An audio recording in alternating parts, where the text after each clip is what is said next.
Olá, meus guerreiros e minhas guerreiras, que alegria mais uma vez estar aqui com vocês para mais uma aula de matemática. Esta a aula de número 08. Meus amores, antes de a gente entrar na aula propriamente dita de hoje, eu gostaria de esclarecer algumas coisas, até mesmo serve de aviso para cada um de vocês. Olha, quando a gente pede para que vocês mandem os espelhos das aulas e as atividades, não é porque a gente está querendo dificultar a vida de vocês ou coisa do tipo. Mas a gente está guardando todas essas informações justamente em um banco de dados, numa planilha, na qual vai ser passada para a direção da escola, como também para qualquer órgão competente que assim ele solicitar de cada um dos professores, tá bom? Então tudo que vocês estão nos enviando, a gente está colocando lá. Por isso que eu digo, é de suma importância que vocês mandem as atividades. Tem aula que a gente pede para que mande os espelhos da aula, o espelho da aula daquele dia, como também a atividade. E aí manda separado, manda lá o espelho e depois manda a atividade e se identifica, meu amor. Porque o que acontece? A gente tem umas 6 Marias, e professor, sou eu Maria, sim, mas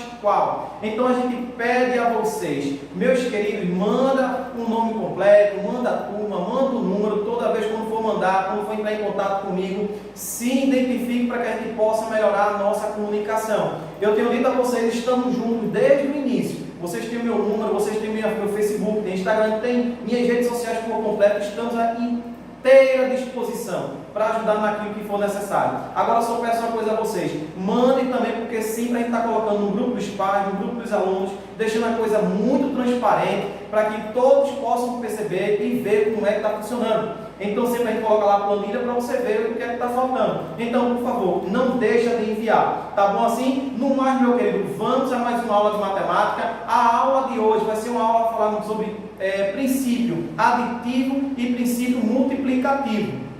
Se você pegar aquele cronograma que a gente tem lá de conteúdos, você vai perceber que aquele cronograma lá tem justamente o princípio da contagem. Esse assunto a gente vai ver de forma bastante superficial, não porque a gente quer, mas sim porque é a categoria de vocês que exige isso. Quando vocês chegarem no ensino médio, aí sim, você vai estudar um assunto chamado análise combinatória por completo, que é princípio aditivo, multiplicativo e muitas outras coisas que vocês vão aprender. Então, a aula de hoje, princípio aditivo e multiplicativo, coisa bem simples que dá para a gente entender, resolver alguns problemas e ter uma noção. Tranquilo, meus amores? No mais, vamos ao que interessa, vamos à aula, é o que importa. Vem comigo! Meus queridos, estamos aqui mais uma vez para mais uma aula de matemática, nesse caso, a aula de matemática número 08. É uma alegria imensa estar com vocês mais uma vez.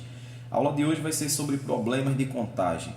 Problemas de contagem de forma bastante simples, bastante tranquila, tendo em vista que quando vocês chegarem no ensino médio, vocês vão ver esse assunto com o nome de análise combinatória. E aí sim vai ver de forma um pouco mais aprofundada, mas sendo que aqui a gente vai ver um pouco mais de forma superficial, tá certo? Só para que a gente não possa passar em branco e vocês tenham uma ideia do que é problemas de contagem. Crianças, a primeira questão diz assim, crianças: Maria vai sair com suas amigas e para escolher a roupa que usará, separou 2 calças. Olha, é importante, eu sempre disse que a gente tem que ler de forma matemática: 2 calças e 3 blusas. Vejamos de quantas maneiras ela pode se arrumar. Então, se ela tem 2 calças e 3 blusas, então eu vou chamar calça 1, calça 2. E as blusas? Tem blusa 1, blusa 2 e a blusa 3. Esse aqui é o conjunto que ela tem, ok? Então o que é que vai acontecer? Pensa comigo, se eu quero saber quantas maneiras ela pode se arrumar para ir para essa festa, sair com as amigas, tendo em vista que ela tem 2 calças e 3 blusas, eu posso fazer o seguinte: ela pode usar a calça 1 com a blusa 1, concorda? Ela pode usar ainda a calça 1 com a blusa o quê? Com a blusa 2. É uma outra forma de ela se vestir, concorda? Ela ainda pode continuar usando a calça 1 com a blusa 3. É uma outra forma também de ela se vestir. Ela também pode fazer o que agora? Não, eu quero usar a calça 2. Beleza, então ela pode usar a calça 2 com a blusa 1. ela pode usar a calça 2 com a blusa 2. E ainda ela pode usar a calça 2 com a blusa 3. É uma outra forma também de ela se vestir. Tranquilo?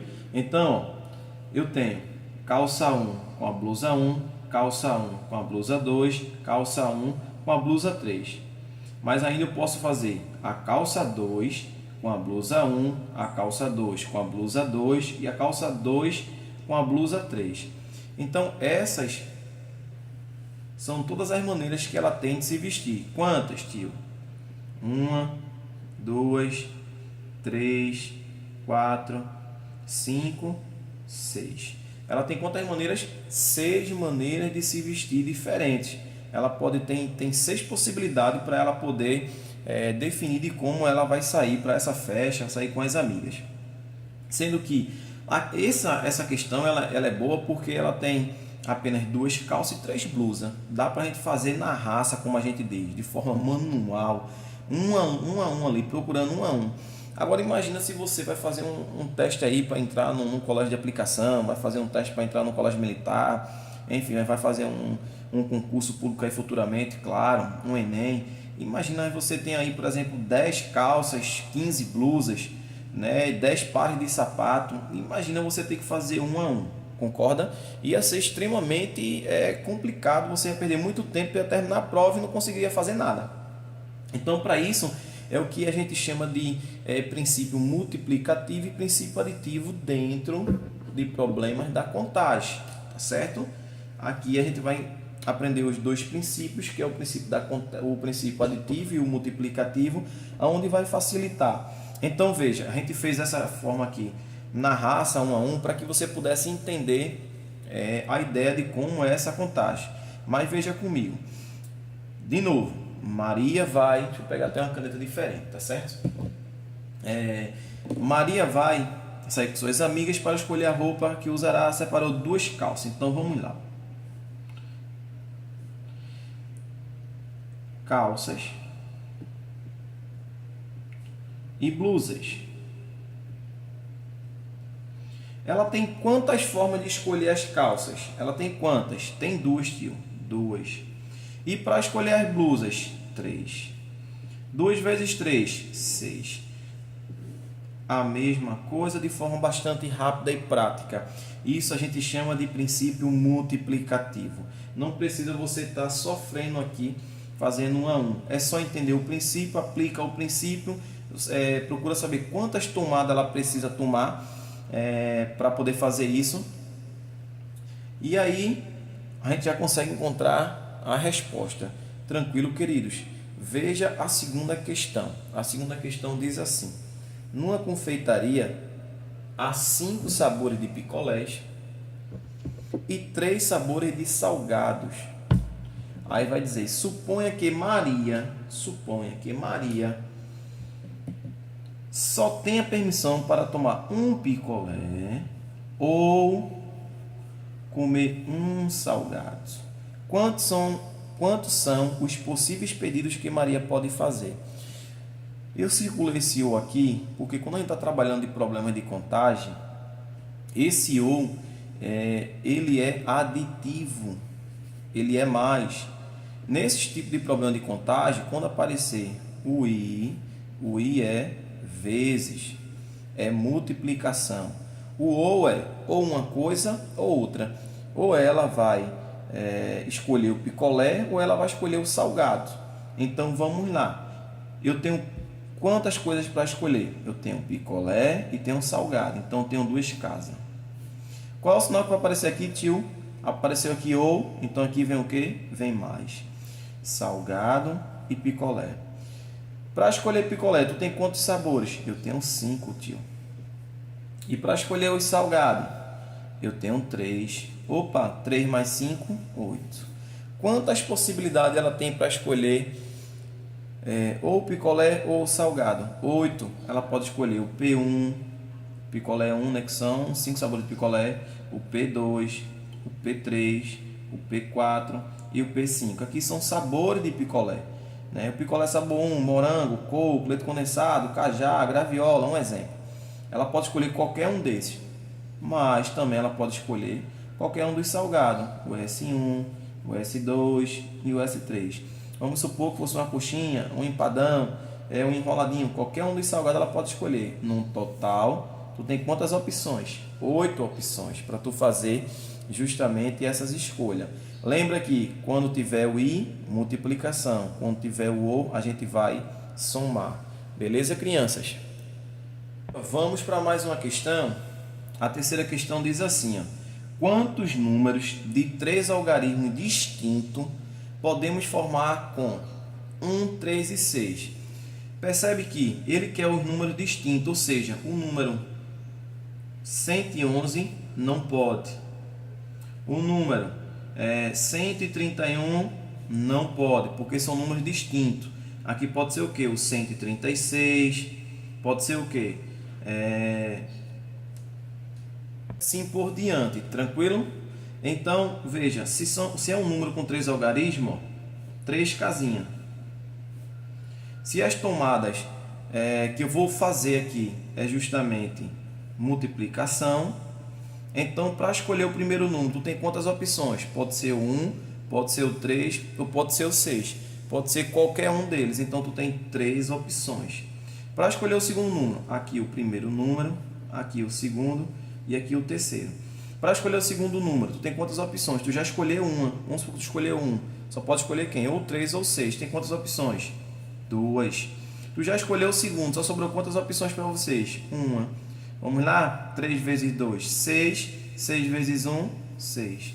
Então, quantos números de 3 algarismos distintos podemos formar com 1, 3 e 6?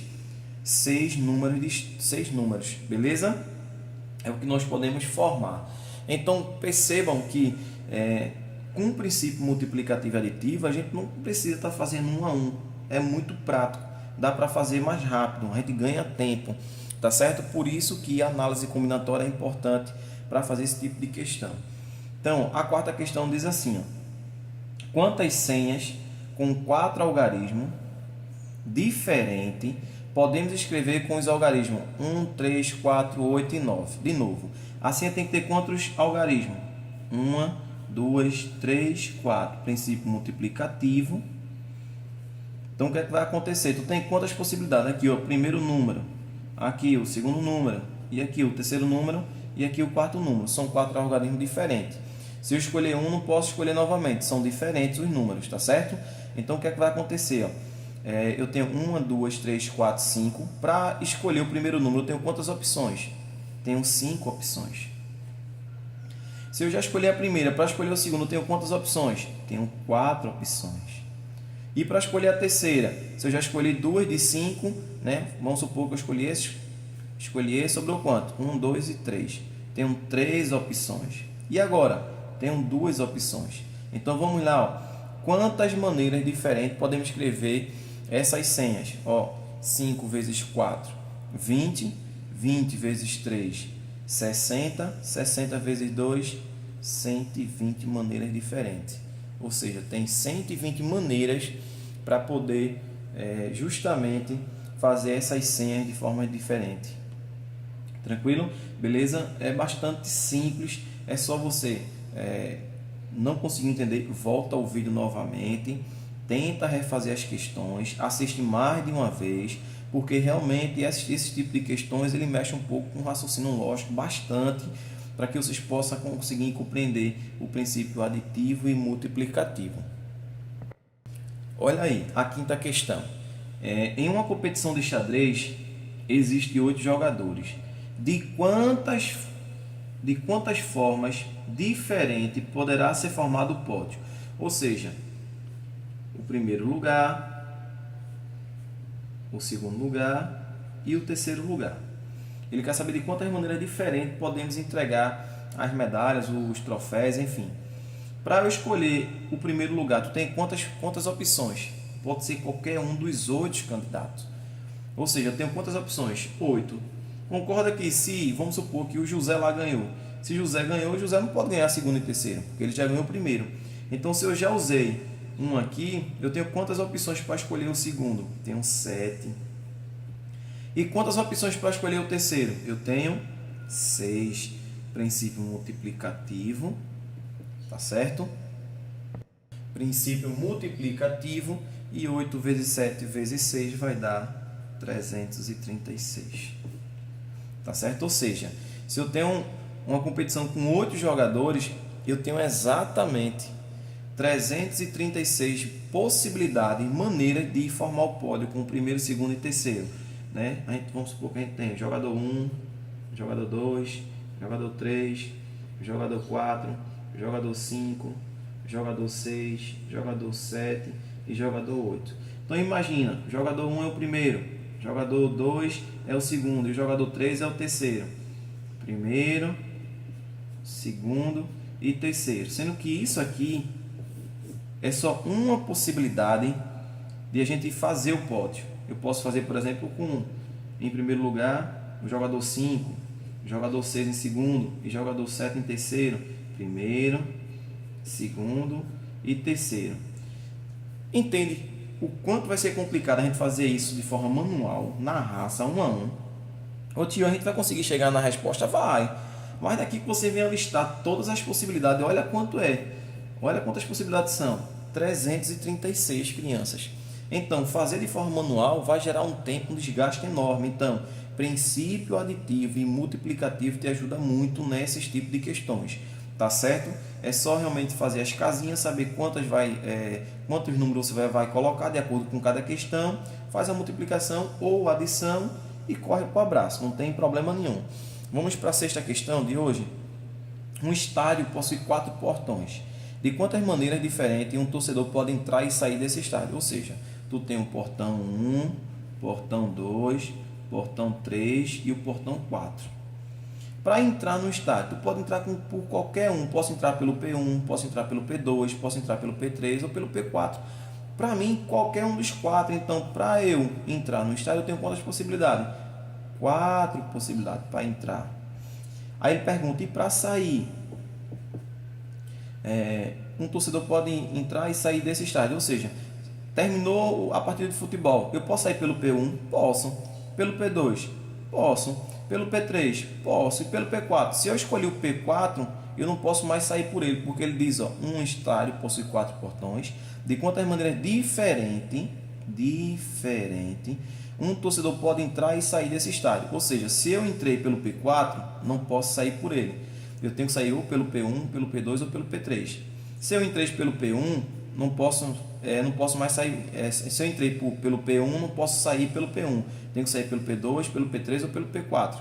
Entendeu? Porque ele quer de forma diferente. Então, se eu já escolhi uma para entrar, tenho quantas opções para sair? 3. No total, 12 opções para entrar e sair no estádio. Agora vejam bem, se essa questão dissesse assim, um estádio possui 4 portões, de quantas maneiras um torcedor pode entrar e sair desse estádio? Se não tivesse a palavra diferente, vamos supor que não tivesse. Então o que acontece? Para entrar tem quantas opções? Teria 4 opções. E para sair, também 4 opções. Um total seria 16. Isso se a questão dissesse que não fosse diferente. Fosse apenas realmente para entrar e sair do jeito que ele quisesse. Mas como ele está dizendo que tem que ser diferente, então o portão que eu entrei não posso sair por ele. Tá certo? A resposta dessa questão é 12, mas aí a gente deu já uma outra questão, se não tivesse a palavra diferente já mudaria. Seria 16 possibilidades. Tranquilo, crianças? Espero que vocês possam rever a aula. A aula é curta, diferente das anteriores que foram as aulas um pouco mais compridas, né, com um tempo maior. Então, esse assunto é de extrema importância para você desenvolver o seu raciocínio lógico. Então, assiste a aula mais de uma vez. Tranquilo, meus amores? No mais, fiquem com Deus. Forte abraço.